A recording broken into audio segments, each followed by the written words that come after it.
नमस्कार मित्रांनो. ही गोष्ट आहे सुरेशची. सुरेश हा 25 वर्षाचा तरुण होता. सुरेश मशानामध्ये उभा होता. त्याच्या गल्लीतील नारायण 25 वर्षाचा मुलगा अचानक अटॅकने वारला. अग्निडाग दिल्यानंतर सर्व लोक मशानातून निघून गेले. फक्त घरचे लोक उभे होते. सर्व गेले. सुरेशला वाटले गल्लीतील वाईट घटना घडलेली आहे. आपल्या वयाचा मुलगा आपला मित्रच होता तो, आणि तो अचानक गेला आणि आपण कसं काय लगेच निघून द्यायचे, म्हणून तो पण थांबला.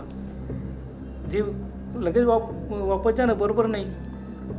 घरचे लोक जातील तेव्हा त्याच्यासोबत आपण वापस जाऊ. घरचे लोकसुद्धा एक एक एक करून सर्व निघाले. प्रेत जळत होते. मग रात्रीची वेळ कोणी जास्त थांबणार तिथं. मग सुरेशसुद्धा निघाला. मशानाच्या बाहेर आला. त्याने पुन्हा आजूबाजूला पाहिलं. कोणी मागे तर राहिलं नाही ना, आपण त्याला आपल्या गाडीवर घेऊन घेऊ. पाहिलं कोणीच नाही. बस मग त्याने गाडी सुरू केली. घड्याळात पाहिले, अरे रात्रीचे 9 वाजले. चला चला आता खूप उशीर झाला. आता तो मशानाच्या बाहेर उभा होता, तसा निघाला. कोणीच नाही. चला जाऊ द्या. तेवढ्यात कोणीतरी मागून हाक मारली, सुरेश थांब थांब, मला पण येऊ दे. अरे कोण असेल? आपण एवढंच पाहिलं कोणीच नव्हतं. त्याने मोटरसायकल थांबवली. मागे वळून पाहिलं, कोणीच नाही. गावाबाहेर अगदी शांत रस्ता. मशानाच्या गेटकडे पाहिलं आणि तो एकदम दचकला, कारण गेटजवळ एक व्यक्ती उभा होता. आता गेटजवळ एक लाईट होता, परंतु मंद उजाडात त्या व्यक्तीचा चेहरा काही दिसला नाही. साधारणतः तरुणच मुलगा असेल. त्याने हाक मारली, अरे ये कोण आहे? ती व्यक्ती फक्त हलली, थोडीशी पुढे आली. याने तेवढ्यात आपली नजर हटवली आणि समोर बघू लागला. आजूबाजूला कोणीच नाही. पुन्हा मागे वळून बघितलं, ती व्यक्ती काय, अरे ते कोण होतं? इथे तर येत होतं ना आपल्या गाडीपर्यंत. थोडशा अंतरावर तू गायब कसं काय झाला? पुन्हा त्याने आजूबाजूला पाहिलं, मागे पाहिलं, मशानात पाहिलं, कोणीच नाही. अरे असं कसं झालं? त्याला वाटलं जाऊ द्या, आपल्याला भास झाला असेल. मग तो तसंच पुढे निघाला. 1-1.5 किलोमीटर पुढे आला. तेवढ्यात नदी आली. नदीवर पूल होता. पुलावरून सुरेश मोटरसायकलने चालला होता. आता पुलावर खाली नदीला खूप पाणी होतं. हळूहळू गाडी चालवताना त्याला अचानक मागून हाक मारली, अरे सुरेश थांब थांब, मला पण येऊ दे. सुरेश परत थांबला. अरे कोण होता? आवाज तर तोच होता. त्याने गाडी थांबवली. मागे वळून पाहिलं, कोणीच नाही. अरे कसं असं होईल? असं काय भास होत आहे आपल्याला? त्याने परत गाडी सुरू केली. थोडंसं पुढे येतो, पुन्हा हाक मारली, अरे सुरेश थांब थांब, अरे मला येऊ दे ना. तो थांबला. ती व्यक्ती हळूहळू पुढे आली. व्यक्ती म्हणजे तरुण मुलगाच होता. सुरेशने ओळखले, अरे हा तर आपला शेजारचा पिंटू आला. तर अरे पिंटू, तू एवढा मागे काय राहिलास? आणि केव्हाचा हाक मारतोय आणि तू दिसत कसा नाही? पिंटू ना, अरे बाबा मी तुला हाक मारतो, तू मागे वळतो, बघतो माझ्याकडे आणि लगेच पुढे निघून जातो. सुरेश म्हणतो, अरे नाही असं नाही होणार. अरे तू मला मागे वळून पाहिलं, अरे तू दिसतच नव्हता. मग जाऊ दे, बस गाडीवर पटकन. मग काय, पिंटू उडी मारूनच गाडीवर बसला. सुरेश म्हणा, अरे बाबा एवढं मागे कसा राहिला तू? सर्व लोक निघून गेले, कुठे गेला होता? तो काहीच बोलला नाही. मग गाडी सुरू केली. पण गाडी सुरू केल्यावर गाडी वेगच घेत नव्हती. पुलावर गाडी चालू होती. अगदी गाडी अशी वाटत होती खूप जड आहे, पाठीमागे खूप वजन ठेवलेलं आहे. त्याने ॲक्सिलेटर वाढवायचा प्रयत्न केला, वाढवली, पण काहीतरी गाडी स्पीड पकडत नव्हती. सुरेश म्हणाला, अरे पिंटू बघ गाडीला काय झालं आहे, बघ गाडी स्पीड पकडतच नाही. पिंटू म्हणाला, मग थांबवर की गाडी, उतर खाली, आपण बघूया काय झालं तर. 24-25 वर्षाचा पिंटू, सळपातळ मुलगा. त्याचे वजन एवढं कसं असणार आणि गाडीलाच काहीतरी झालेलं आहे. पण जाऊ द्या, गाडी चालते ना, थांबवायची नाही. पिंटू परत बोला, अरे गाडी थांबव, उतर खाली, आपण बघू ना. तर बाबा रे, आता नदीच्या आपण मध्यभागी आलेलो आहे. इथं सर्व अंधार आहे. पुलावरती लाईटसुद्धा नाही. आणि काय आपण बघणार, जाऊ दे, चालते ना गाडी. बस त्याने चालू केलं. तरी गाडी हळू चालत होती. तो म्हणाले, पिंटू गाडी स्पीड पकडत नाही, काय समजत नाही, काय झालं शीन? तरी परत पिंटू म्हणा, अरे खाली उतर, आपण बघूया. पण सुरेशने गाडी थांबवली नाही. जाऊ दे रे बाबा, गाडी कशी कशी ना चालते ना, चाल जाऊ दे, चालू दे, पूल ओलांडल्यानंतर बघू. गावात आल्यावर बघू आपण काय झालं तर. आणि त्यालाही असं वाटलं की पुलावरती असं काय उतरायचं, सुमसाम सर्व निघून गेलेले म्हणून तो त्याने गाडी थांबवलीच नाही. आणि गाडी बंद पडली तर जाऊ द्या, चालते ना, चालू द्या, तशीच तू चालवित होता. पिंटू परत बोला, अरे गाडी थांबव रे, आपण उतरून बघू काय झाले. पिंटू मागे बसला होता, गाडी अगदी हळूवार चालत होती. बराच वेळ गेला, ते गप्पा मारीत जात होते. खूप उशीर झाला. एकदाच्या सुरेश नदी ओलांडली, गावात गाडी घुसली. गाव लागलं. गाव त्यांचं लहानसं गाव, म्हणजे तालुक्याचेच गाव होतं ते. बस रस्त्यावरचं तुरळक वर्दळ चालू होती. मग पिंटूचा आवाज बंद झाला. सुरेशने गप्पा मारणं बंद केलं. बस सुरेश चालत होता. सहज एकदा परत सुरेशने मागे वळून पाहिलं. पिंटू आरामात बसलेला होता. आरशातून सुद्धा पाहिलं तर पिंटू होता. असं चालता मध्ये अंधारमध्ये लाईट असं करत तो त्याच्या गल्लीजवळ आला, घराजवळ आला आणि चौकात गाडी वळवली. आणि त्याच्या गल्लीत जेवढ येतो त्याच्या गल्लीमध्ये गाडी टाकता बरोबर एकदम गाडीने स्पीड पकडला. सुरेश, अरे बघ पिंटू, आता कसं काय जोरात चालायला लागली गाडी, बघ काय झालं तुझीला. आणि चालत असताना तो त्याच्या घराजवळ थांबला आणि मागे वळून बघतो तर पिंटू नाही. पिंटू उतरला की काय. सुरेशने पुन्हा मागे वळून आजूबाजूला पाहिलं, पिंटू कुठे दिसला नाही. जाऊ द्या, आता गाडी त्याच्या पुढेच 2-3 घरं ओलांडलं पिंटूचे घर होते.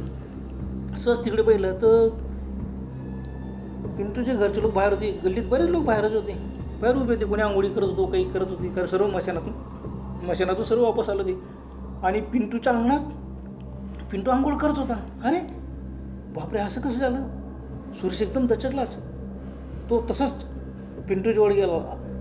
पिंटूजवळ आला. तो म्हणाला, अरे तू तर माझ्या गाडीवर सोबत आला आणि लगेच पुढे कसं काय आंघोळ करतोय.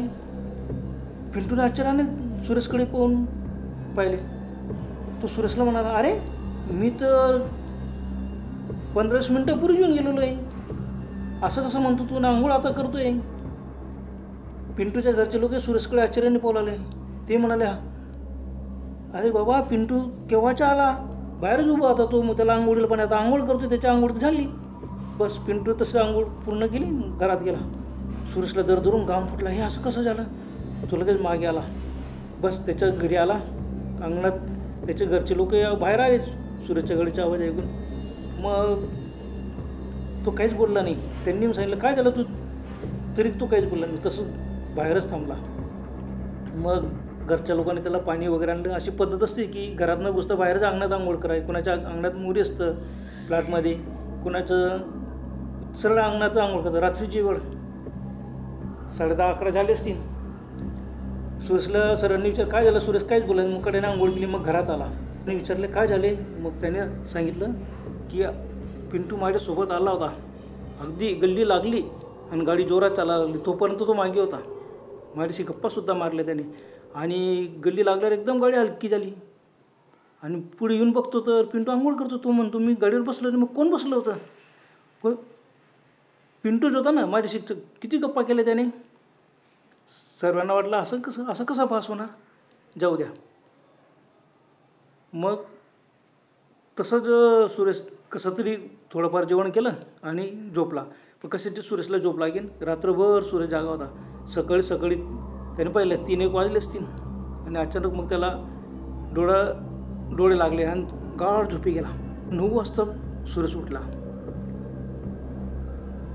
त्याने परत सांगितलं की बा असं झालं होतं. पण सुरेश खूप घाबरला होता आणि त्याच्या अंगात एकदम ताप आला होता. सरांनी म्हटलं, बाबा रे तसं काही नसतो, तू मागे ओढून पाहायला नको होतं. तो नाही ना, पण ते पिंटूने हाक मारली म्हणून बघितलं आणि पिंटूच होता ना. किती वेळ गप्पा मारल्या. गावात आल्यानंतर त्याने मात्र गप्पा बंद केल्या. पण मी मागे ओढून पाहिलं, आरशातून पाहत होतो, तो मागे बसलेला होता, अगदी माझ्या खांद्यावर हात ठेवून बसला होता. मग जाऊ द्या. पण सुरेशचे खांदे खूप दुखायला लागले होते. तो दिवस त्याने कसं तरी गेला. रात्रीच्या वेळेला सुरेश झोपला तर रात्री 11-12 वाजले असतील. तो एकदम ओढून उठला आणि काय सरांनी विचारलं, काय झालं. तो माझे की नाही कोणतरी हातपाय ओढतोय आणि जोरजोरात ओढतो. म्हणतो, चाल सुरेश चाल, आमच्यासोबत चाल. पिंटूचेच आवाज. असं कसं होईल? सर्वांना विचारलं, पण तो सांगतो त्या गोष्टीवर कोणी एवढा विश्वास ठेवला नाही. जाऊ द्या, सुरेश मागे एकटा राहिला ना म्हणून त्याला तसा भीती निर्माण झाली, जाऊ द्या. बस त्या दिवसापासून सुरेशची तब्येत बिघडायला लागली. मग घरच्या लोकांनी त्याला एका मांत्रिकाकडे नेले, ताईत वगैरे केला, दोरे धागे सर्व केलं, पूजापाठ केली आणि आता काही होणार नाही. काही नाही, 5-6 दिवस शांत झोपला तो आणि 5-6 दिवसानंतर परत त्याला तसंच भास व्हायला लागला. आणि सुरेशला ना अचानक खूप भूक लागायला लागली. दिवसातून तो 3-4 जे मिळेल ते खात होता. अचानक एवढी भूक कशी याची वाढली? सर्वांना याच्यावर वाटले. सुरेशही म्हणायला लागलं की काय माहीत, मला खूप भूक लागते. झालं. पण रात्रीच्या वेळेला सुरेश दचकून उठायचा, जोरजोरात ओरडायचा व घरातले सर्व लोक जागे व्हायचे. तो हे सांगायचं की माझ्या हातपाय कोणीतरी ओढतोय आणि माझे खांदे खूप दुखत आहेत, हातपाय ओढत आहेत कोणीतरी, आणि मला आवाज येतो, चाल चाल माझ्यासोबत चाल. अरे बापरे, हे असं काय होतं? झालं. असं ताईत करून सुद्धा याला उपयोग होत नाही. एक दिवशी अचानक त्याने रात्रीचे 12-12:30 झाले असतील. सुरेश एकदम ओढून उठला. सर्व जागे झालेत. सुरेश, काय झालं तुला? सुरेश काय? सुरेश डोळे विसरून पाहत होता, हातपाय झाडत होता. मी चाललो, मी त्याच्यासोबत चाललो असे ओरडत होता. त्याला पकडण्याचा प्रयत्न केला पण नाही. तो अगदी बेभान झाला आणि एकदम दरवाजा उघडून बाहेर पळाला. बस त्याच्या मागे सर्व धावले पण तो कोणालाच सापडला नाही.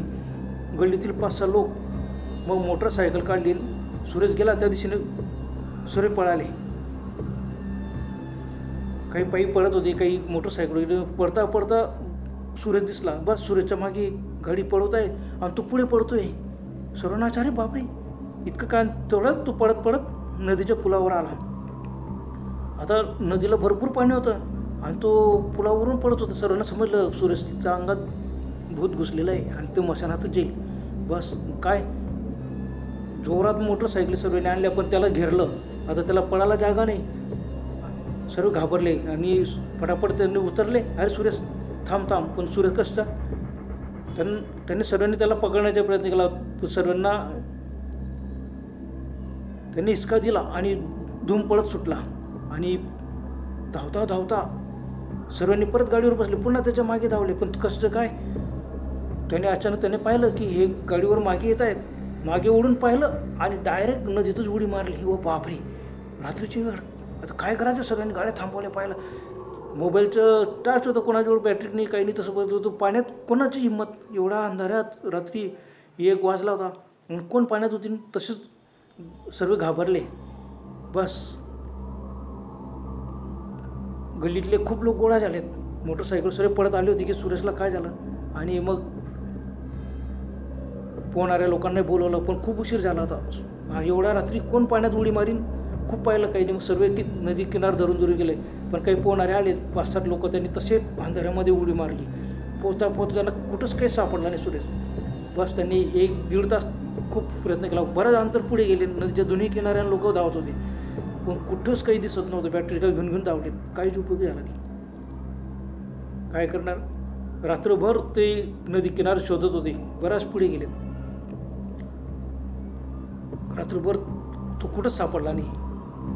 सर्व आता झाले. काय करणार? दुसऱ्या दिवशी सकाळी 7-8 किलोमीटरवरती मात्र त्याचे प्रेत तरंगत बरोबर किनाऱ्याला लागलं होतं. म्हणजे दुसऱ्या दिवशी त्याचे प्रेतच सापडले. काय होती? भुताटकी होती का काय? का तो घाबरल्यामुळे तसं झालं. पण म्हणतात की मशानातून परत येताना मागे वळून पाहू नये. सुरेशने पिंटूचा आवाज ऐकला, त्याला हाक मारली म्हणून त्याने मागे वळून पाहिले. पण पिंटूच कसं काय? पिंटू तर घरी होता. गल्लीतला जो मुलगा वारला होता त्याचं नाव नारायण नव्हता. तर मित्रांनो, आजपुरतं एवढं. पुन्हा भेटूया लवकर. तोपर्यंत गुड बाय.